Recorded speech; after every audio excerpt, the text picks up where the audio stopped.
Pelajaran PAI dan Budi Pekerti kelas 10 bab ke-1, pembahasan ke-1. Aku selalu dekat dengan Allah Subhanahu wa taala. Tema bahasan kita yaitu adalah mengimani Allah Subhanahu wa taala melalui Asmaul Husna. Berikutnya indikator pembahasan kita yaitu adalah pertama, definisi Asmaul Husna. Yang kedua, ayat Al-Qur'an tentang Asmaul Husna. Kemudian yang ketiga, sabda Nabi Muhammad SAW tentang Al-Asmaul Husna. Keempat, hikmah bagi seorang hamba. Langsung saja, definisi Asmaul Husna atau Al-Asma'ul Husna yaitu adalah Al-Asma'ul Husna terdiri dari dua kata yaitu Asma yang artinya nama-nama, Husna artinya yang indah atau baik. Lalu apa itu Asmaul Husna? Berikutnya adalah nama-nama yang baik lagi indah yang hanya dimiliki oleh Allah Subhanahu wa taala sebagai bukti atas keagungannya. Ya. Nama-nama itu hanya dimiliki oleh Allah Subhanahu wa taala. Nama ini tidak berhak dimiliki oleh makhluknya atau dipakai oleh makhluknya. Ya. Hanya Allah yang pantas. Kenapa? Allah yang maha. Maka Allah Subhanahu wa taala itu kan maha segala-galanya. Berikutnya dalil tentang Al-Asmaul Husna. Yang pertama ada sebuah ayat yang berbunyi Allahu la ilaha illa huwa lahul asmaul husna, yang artinya dialah Allah, tidak ada Tuhan yang berhak disembah melainkan Dia, mempunyai asmaul husna, nama-nama yang baik. Kembali lagi tadi nama-nama itu tidak boleh dimiliki oleh hambanya. Ya, kenapa? Karena hamba itu hanya sebuah ciptaan oleh Allah Subhanahu wa taala. Jadi tidak pantas menyandang nama yang hanya dimiliki oleh Sang Pencipta. Misal Al-Khaliq, ya.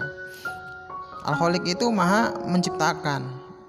Maka tidak boleh ada seorang manusia, apalagi kita yang beragama Muslim, anaknya punya anak diberi nama Al-Khaliq tok. Cukup Al-Khaliq aja, tidak boleh. Kenapa? Al-Khaliq itu hanya Allah Subhanahu wa taala. Maka biasanya kita akan temui nama-nama yang di situ mengandung asma Allah tapi dia diberi nama tambahan depannya Abdul. Ya, contohnya Abdullah, hamba Allah. Kalau Allah saja ya tidak boleh, ya. Ar-Rahman, Maha Pengasih. Yang Maha Pengasih hanya Allah Subhanahu wa taala. Maka ketika namanya dikasih Ar-Rahman saja tidak boleh, maka ditambah dengan Abdur Rahman, hamba yang Maha Pengasih, hamba Allah yang Maha Pengasih. Ya. Abdur Rahim, hamba Allah yang Maha Penyayang, seperti itu. Abdur Razak, hamba Allah yang Maha memberi rezeki. Ya. Kalau Ar-Razak saja tidak boleh. Ya. Berikutnya yaitu adalah walillahil asmaul husna fad'uuhu biha wa dharul ladzina yulhiduna fi asma'ihi sayujzauna ma kanu ya'malun.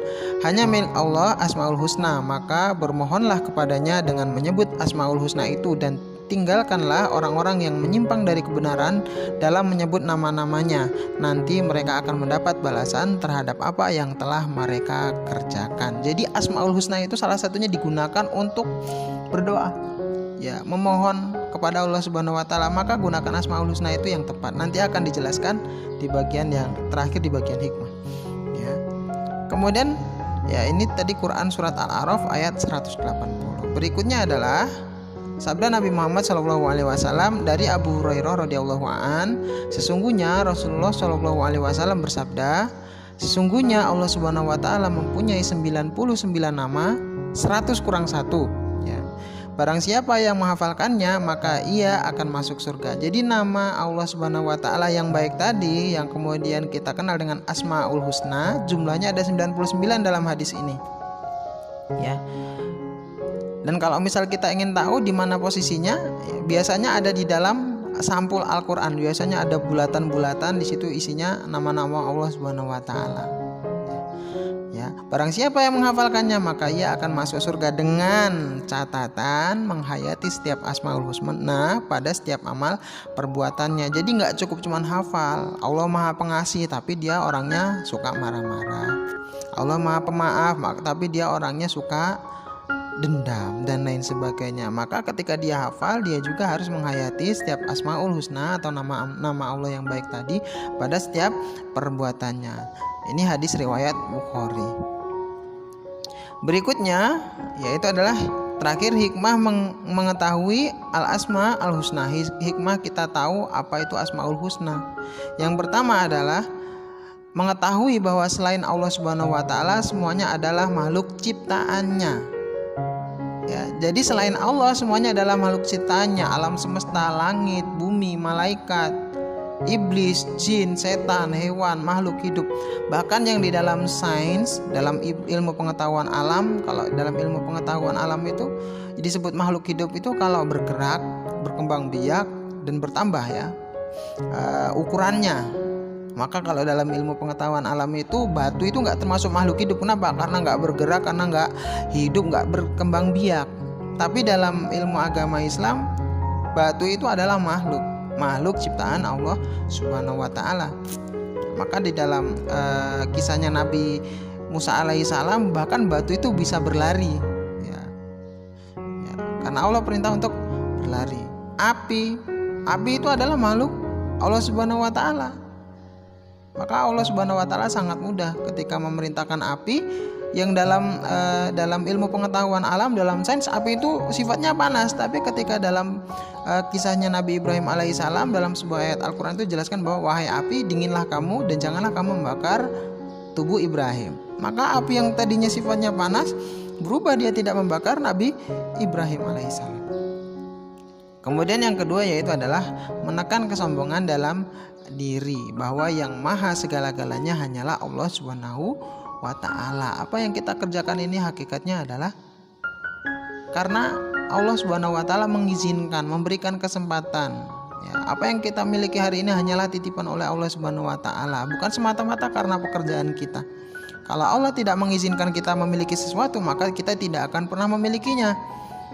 Maka tidak sedikit di antara kita yang ngeliatin orang kayaknya kerjanya nggak terlalu ngoyo tapi kok hasilnya banyak.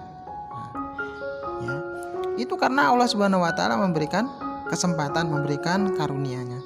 Berikutnya yang ketiga yaitu adalah menggunakan Asmaul Husna dalam setiap doa. Seperti yang pertama tadi dijelaskan bahwa Asmaul Husna itu digunakan untuk berdoa.